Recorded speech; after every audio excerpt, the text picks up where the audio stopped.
Shalom semuanya. Tahun 2024 adalah tahun untuk bangkit. Jadi teranglah. Yesaya 60 ayat 2 dan 3 berkata, sebab sesungguhnya kegelapan menutupi bumi dan kekelaman menutupi bangsa-bangsa. Tapi terang Tuhan terbit atasmu dan kemuliaannya menjadi nyata atasmu. Bangsa-bangsa berduyun-duyun datang kepada terangmu dan raja-raja kepada cahaya yang terbit bagimu. Kalau kita bangkit dan menjadi terang, maka bangsa-bangsa dan raja-raja akan datang kepada terang yang terbit atas kita. Artinya akan terjadi penuaian jiwa secara global. Haleluya! Tuhan Yesus berkata dalam Matius 5 ayat 14 sampai dengan 16 bahwa kita adalah terang dunia. Hendaknya terang kita bercahaya di depan semua orang, supaya mereka melihat perbuatan kita yang baik dan memuliakan Bapa kita yang di sorga. Jadi kalau kita bangkit jadi terang, bukan hanya akan banyak orang yang bertobat dan percaya Yesus, tapi juga akan menyenangkan hati Tuhan, karena mereka akan memuliakan Bapa yang di sorga. Bangkitlah, terangmu sudah datang. Bangkitlah, terangmu sudah datang. Kemuliaan Tuhan telah terbit. Kemuliaan Tuhan telah datang. Kemuliaan Tuhan telah terbit atasmu. Bangkitlah, terangmu sudah datang. Bangkitlah, terangmu sudah datang. Kemuliaan Tuhan telah terbit. Kemuliaan Tuhan telah datang. Kemuliaan Tuhan telah terbit atasmu. Atasmu. Atasku.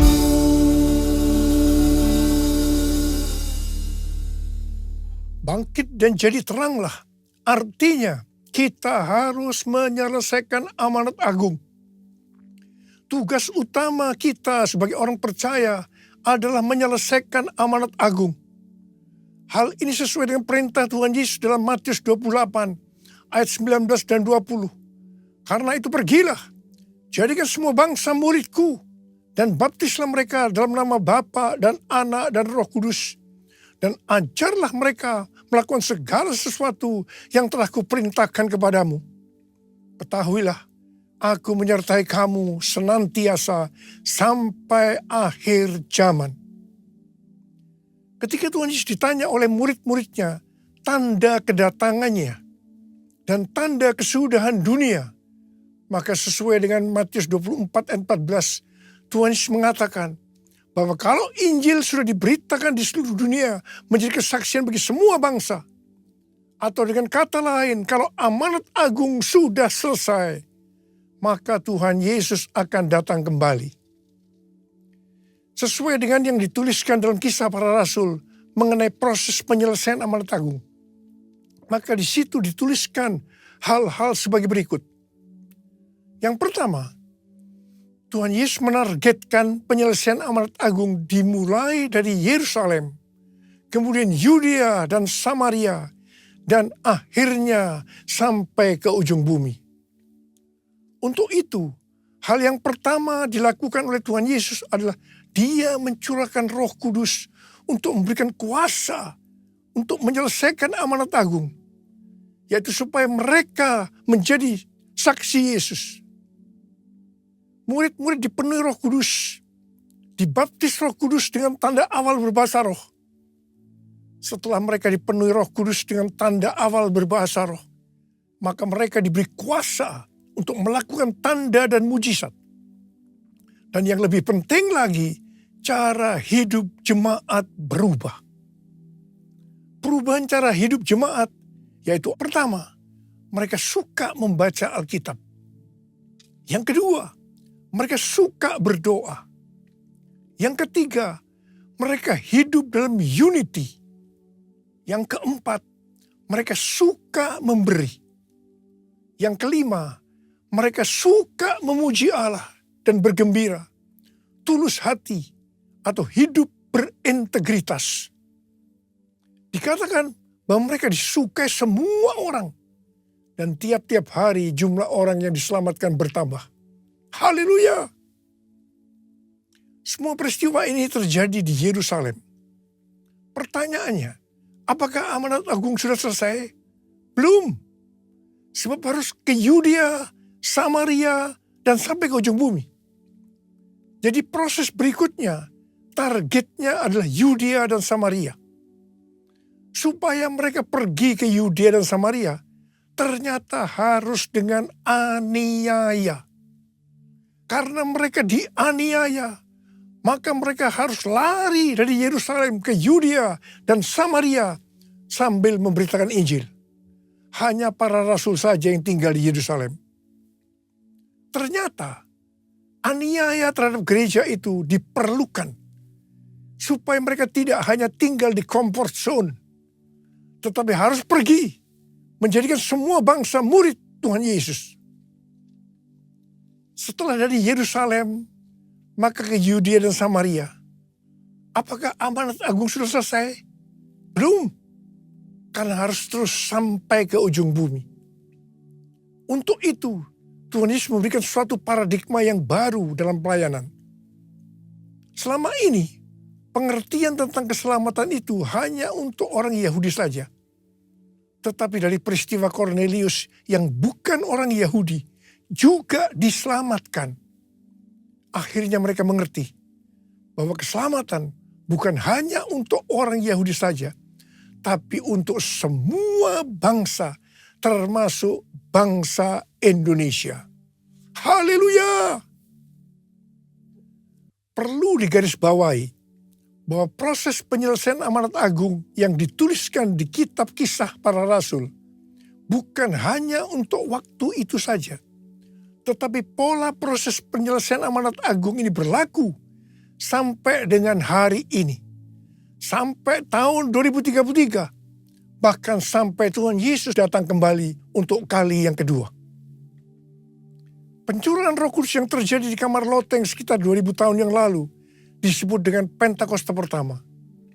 Pentakosta pertama ini dahsyat, sebab dalam kurun waktu beberapa ratus tahun, sekitar 70% dari dunia yang dikenal waktu itu, yaitu yang berada di bawah pemerintahan Kekaisaran Romawi, menjadi Kristen. Wow. Pentakosta pertama ini dahsyat. Pertanyaannya, apakah amanat agung sudah selesai? Belum. Karena itu pada tahun 1906, Roh Kudus kembali dicurahkan di Azusa Street Revival. Hamba Tuhan berkulit hitam William Seymour dipakai Tuhan. Ini disebutkan dengan Pentakosta kedua. Pentakosta kedua ini dahsyat, sebab memunculkan gerakan Pentakosta dan karismatik. Sampai dengan saat ini, ada sekitar 700 juta orang yang diberdayakan Roh Kudus. Pentakosta kedua dahsyat. Pertanyaannya, apakah amanat agung sudah selesai? Belum. Karena itu hari-hari ini kembali Roh Kudus dicurahkan. Ini disebut Pentakosta ketiga. Pentakosta ketiga adalah pencurahan Roh Kudus yang dahsyat di zaman ini, melebihi yang terjadi di Azusa Street. Pentakosta ketiga akan mengakibatkan penuaian jiwa yang terbesar dan yang terakhir sebelum Tuhan Yesus datang kembali. Pentakosta ketiga akan membangkitkan generasi Yeremia, yaitu anak-anak muda yang dipenuhi Roh Kudus, cinta mati-matian kepada Tuhan Yesus, tidak kompromi terhadap dosa, dan akan bergerak untuk memenangkan banyak jiwa. Pentakosta ketiga lahir di Indonesia dan akan bergerak dari timur ke barat dan kembali ke Yerusalem. Pentakosta ketiga akan memberikan kuasa untuk menyelesaikan amanat agung. Dan setelah itu Tuhan Yesus datang kembali. Kita harus percaya dengan Pentakosta ketiga, maka amanat agung selesai. Bumi penuh kemuliaannya, bumi penuh kemuliaannya, bumi penuh kemuliaannya. Sucilah Tuhan, bumi penuh kemuliaannya, bumi penuh kemuliaannya, bumi penuh kemuliaannya. Sucilah Tuhan. Tahun 2009, Tuhan berbicara kepada saya bahwa sebelum kedatangannya yang kedua kali akan terjadi pencurahan Roh Kudus yang dahsyat. Tahun 2013 pada waktu konferensi Empower 21 Asia di SICC, Tuhan memberikan nama tentang pencurahan Roh Kudus ini dengan Pentakosta ketiga. Pada tahun 2013 itu juga, ketika ada Global Council Meeting Empower 21 di Hawaii, Tuhan memberikan visi bahwa pada Pentakosta 2033, setiap orang akan mendapatkan kesempatan untuk berjumpa secara autentik dengan Tuhan Yesus melalui kuasa dan hadirat Roh Kudus. Terus terang saya bertanya-tanya tentang visi ini.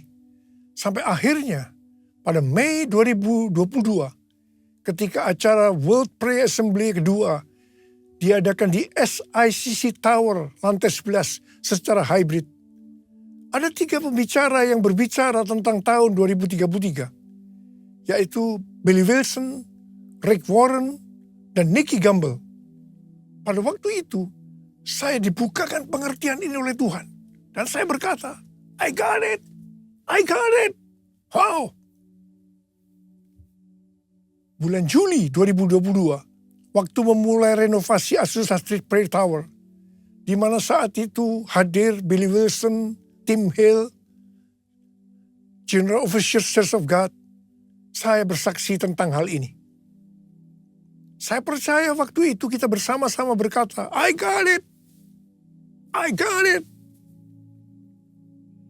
Pada Juni 2023, Empower 21 Global mengadakan konferensi di Amsterdam yang temanya adalah Everyone, yang membicarakan tentang tahun 2033. Di akhir dari konferensi itu, Tuhan menyuruh saya untuk mengadakan Everyone Asia 2024, Reaching Every Person on Earth, pada tanggal 3 sampai dengan 5 Juli 2024 di SICC. Waktu di Amsterdam, kita para pemimpin berbicara tentang hal ini. Kita mengatakan bahwa konferensi ini merupakan trigger kebangunan rohani global, terutama untuk next generation. Tanggal 15 Maret 2024, saya diberikan pengertian oleh Tuhan bahwa kebangunan rohani yang terbesar dan yang terakhir sudah dimulai. Saya sangat bersuka cita ketika Tuhan berbicara tentang hal ini. Sebab momen ini yang sudah lama saya tunggu.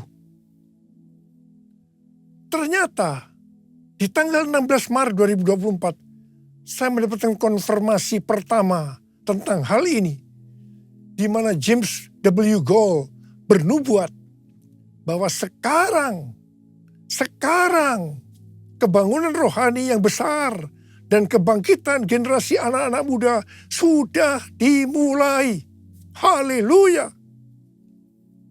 Konfirmasi kedua tentang hal ini adalah bahwa pada bulan Juli 2024, Church of God akan mengadakan General Assembly yang ke-79 di Indianapolis, Amerika Serikat, yang temanya Harvest Now.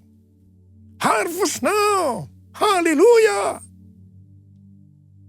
Seperti apa yang Rick Warren dapatkan, bahwa goal untuk menyelesaikan amanat agung adalah tahun 2033. Kita harus memfokuskan diri untuk tahun 2033. Tuhan memberikan pengertian bahwa kita saat ini seperti bangsa Israel yang di bawah pimpinan Yosua memasuki tanah perjanjian.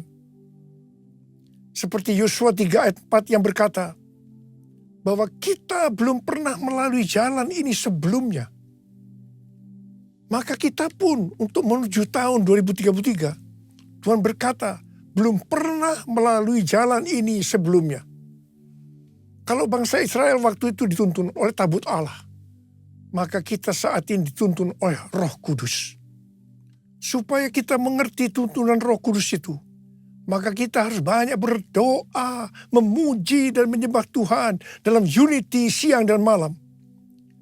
Saya percaya pola penuaian jiwa menuju tahun 2033, polanya seperti yang terjadi di Asbury, University Kentucky, yaitu mereka berdoa, memuji dan menyembah Tuhan dalam unity siang dan malam.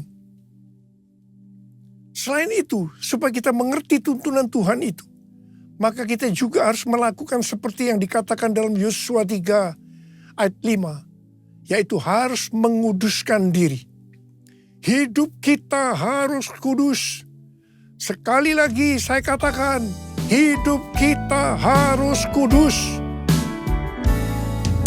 Sucikan dan kuduskan hati ini untuk layak menghadap hadirat-Mu. Tubuh jiwa rohku kuserahkan padamu, ku menyembah-Mu. Tinggikan nama-Mu ya Tuhan, mulialah nama-Mu ya Tuhan. Tiada lain seperti Engkau ya Allahku, besar kuasa-Mu. Tiada lain seperti Engkau ya Allahku, besar kuasa-Mu. Besar kuasa-Mu. Besar kuasa-Mu.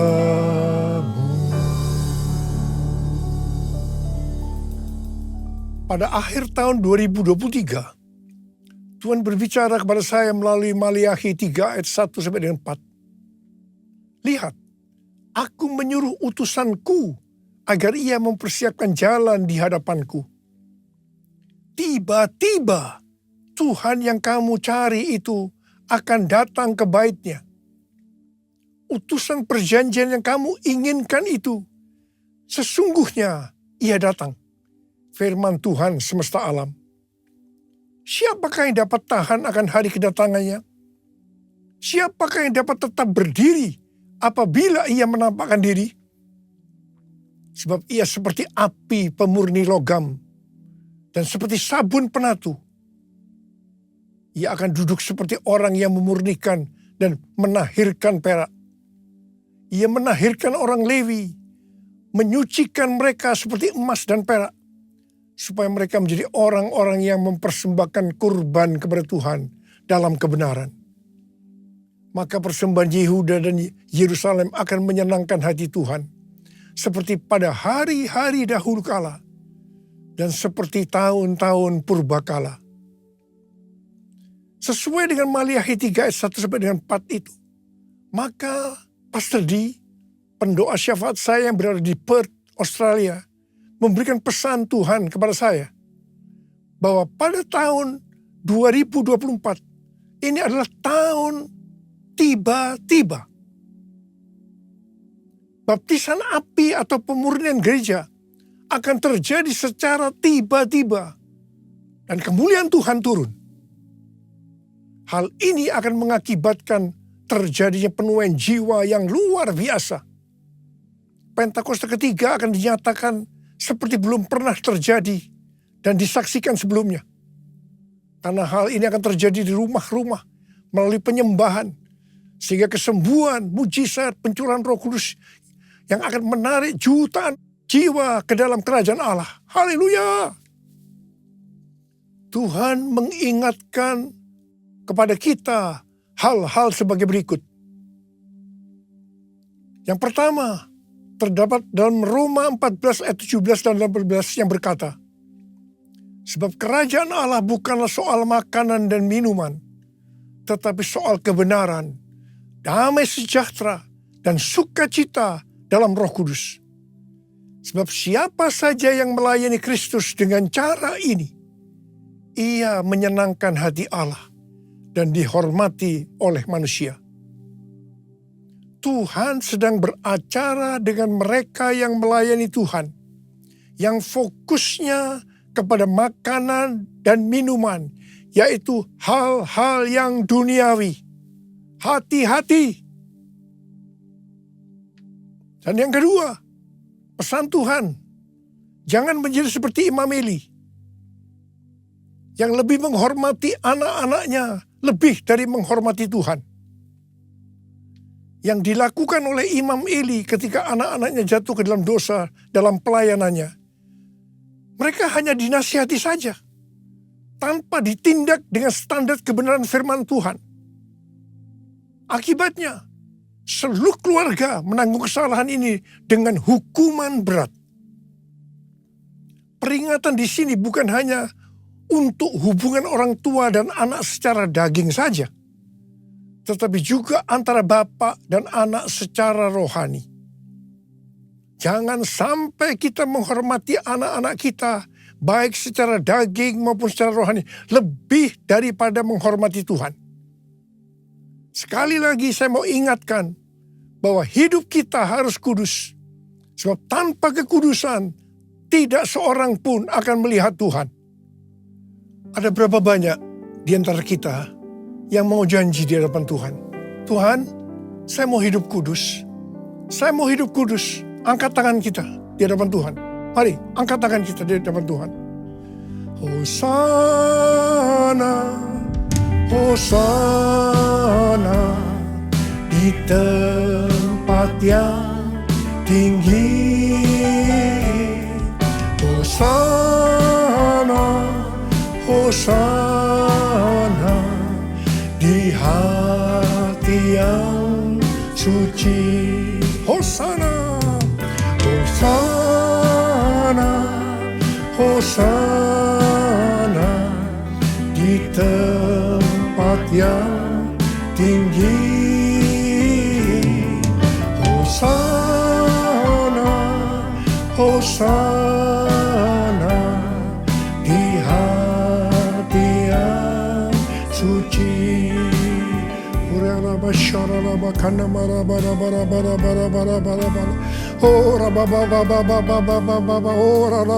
Tuhan, Kau melihat anak-anak-Mu yang sedang mengangkat tangan mereka. Kami semua berjanji ya Tuhan, kami semua berjanji. Kami mau hidup kudus. Kami mau hidup kudus. Curahkan pengurapan-Mu pada kami semua ya Tuhan. Curahkan pengurapan-Mu. Terima pengurapan Tuhan. Terima.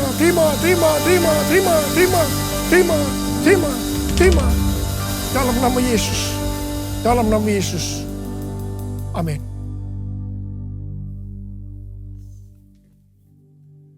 Kita akan masuk ke dalam perjamuan kudus. Kita akan mengingat ayat ini. Sebab setiap kali kamu makan roti ini dan minum cawan ini, kamu memberitakan kematian Tuhan sampai Ia datang. Perjamuan kudus adalah perjamuan Tuhan Yesus sendiri. Setiap kali kita masuk ke dalam perjamuan kudus, Tuhan Yesus selalu berkata, biarlah ini menjadi peringatan akan aku. Karena itu marilah arahkan hati kita kepada kebaikan Tuhan. Kita akan mengingat kebaikan Tuhan. Supaya kita lebih mengasihi Tuhan Yesus. Kita lebih mengasihi satu dengan yang lain. Mari tundukkan kepala. Bapa, siapakah kami sebelum kami mengenal Engkau? Kami semua orang berdosa. Upah dosa adalah maut, mati. Tapi Engkau yang tidak berdosa telah dijadikan dosa oleh karena kami. Engkau harus turun dari sorga mulia, menjelma menjadi manusia, untuk mati ganti kami. Ya Tuhan, betapa baiknya Engkau ya Aba. Betapa baiknya Engkau Aba. Engkau jadikan kami sebagai anak-anak-Mu. Engkau tuntun, Engkau bela, Engkau lindungi, Engkau tegur juga kalau kami salah. Itu Engkau ya Aba. Tuhan Yesus akan memberkati kita melalui perjamuan kudus. Tapi Tuhan mau kita makan dan minum dengan cara yang benar. Karena itu masing-masing sekarang tundukkan kepala. Introspeksi. Lihat keadaan dirimu masing-masing. Jangan menyimpan dosa. Kalau ada dosa, langsung selesaikan dengan Tuhan. Tuhan ingatkan, kita selesaikan. Ampuni saya Tuhan. Ampuni saya Tuhan, katakan seperti itu. Apa Engkau melihat anak-anak-Mu yang sedang berdoa, minta ampun kepadamu ya Aba. Engkau mengampuni kami. Engkau mengampuni kami, layakkan kami untuk masuk dalam perjamuan kudus. Bapa, dan berkat-Mu turun ke atas kami, ke atas anak-anak-Mu semua. Terima kasih. Kami akan masuk dalam perjamuan kudus dengan hati yang penuh ucapan syukur. Dalam nama Yesus. Amin.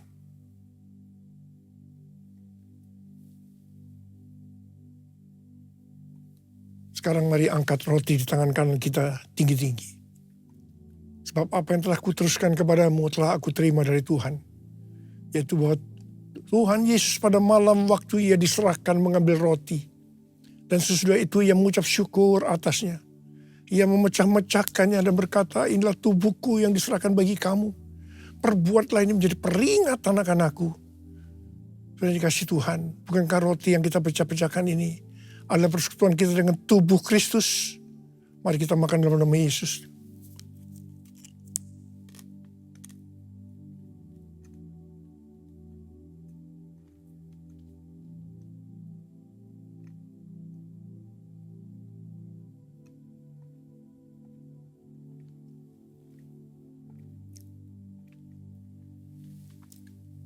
Angkat cawan di tangan kanan kita tinggi-tinggi. Demikian juga yang mengambil cawan sesudah makan lalu berkata, cawan ini adalah perjanjian baru yang dimeteraikan oleh darahku. Perbuatlah ini setiap kali kamu meminumnya menjadi peringatan akan aku. Sudah dikasih Tuhan.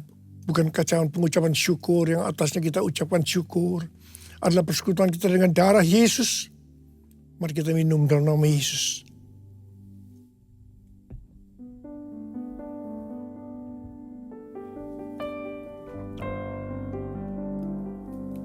Mari angkat tangan kita di hadapan Tuhan. Ucapkan syukur dengan suara, jangan diam. Tuhan terima kasih ya Tuhan. Tuhan terima kasih ya Tuhan. Kami bersyukur ya Tuhan. Terima kasih. Terima kasih. Terima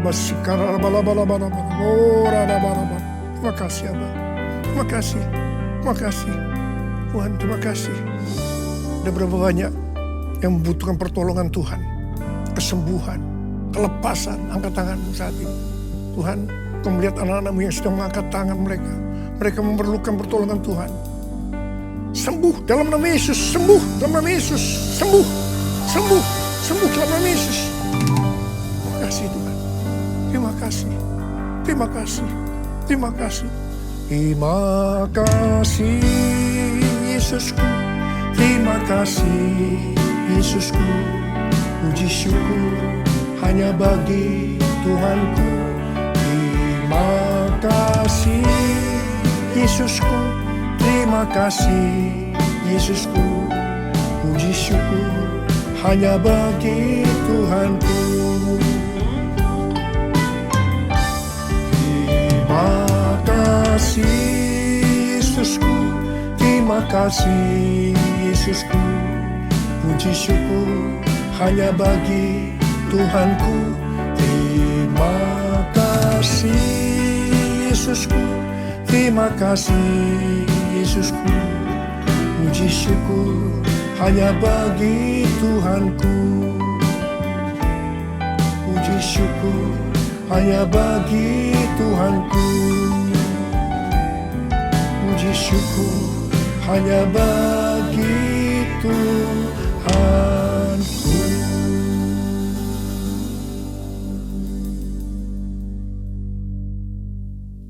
Sekarang terimalah berkat Tuhan.